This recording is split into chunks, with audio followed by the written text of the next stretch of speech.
when you think about superpower status, he who rules the seas, Yep. you've heard that phrase before.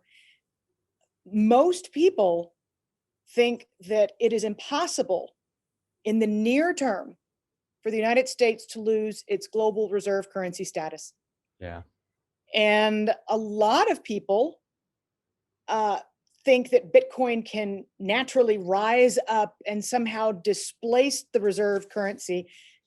You only have to dismiss 500 years of history in order for that to happen, because at last check, countries prefer to have that status as a way of dominating the global economy. So how do you envision the evolution or the loss of the dollar as a reserve currency status? This is going to end up being the last part of our discussion. Sure. Well, we could talk about this forever. I know. Look, I think the US dollar reserve currency status exists until it doesn't. It sounds like a trite way to describe it, but it works right now because there really aren't any alternatives. There's no viable alternative. You thought maybe the euro could rise to the ranks of that, but they fell apart. They can't get their act together. The United States of Europe is not congealing. In fact, it's disintegrating. And so I don't think that's got a really bright future as a contender for a global reserve currency. Well, do you go over to the yen? Not really. A declining demographic profile, waning economic influence, doesn't really have a military. Okay.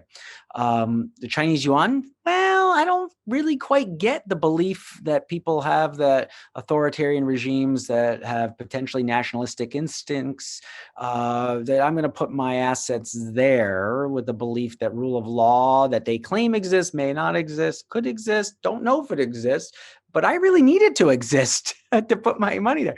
So there's no alternative. There really isn't. But with that said, the incentive structures are stronger than they've ever been for other countries that are jealous of the quote unquote exorbitant privilege that we have to be able to print, to be able to have effectively unlimited demand for what we offer the world.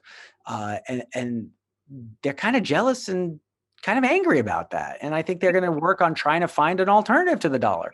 And by the way, we've weaponized it. We've fully weaponized the dollar. Well, bingo. I was going to say the weaponization of the dollar has also contributed to that incentive structure, right?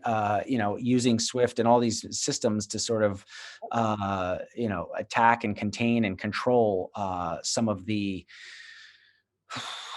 rogue or political competitors, I guess is the right word, has the potential to really backfire in the form of incentivizing the emergence of an alternative. Now, I think it'll be really hard for an alternative to emerge. I really do. I don't think this is a trivial undertaking. If it does, lines up with an earlier statement, I think it'll probably need to be some form of hard currency backed by something, because people will have doubt.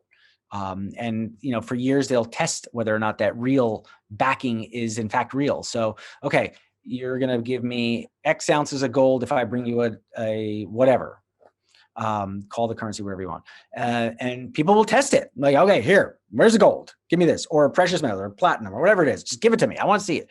And they're going to test it for years before they give it any real faith. And they'll test it with small dollars, and it'll take time. So we'll see the alternatives emerge before they actually emerge. But don't fool ourselves. We shouldn't fool ourselves. I mean, the endeavor to produce an alternative is as strong as ever. And like COVID, you could see inflation as being the accelerant, so to speak. Could be. That's right.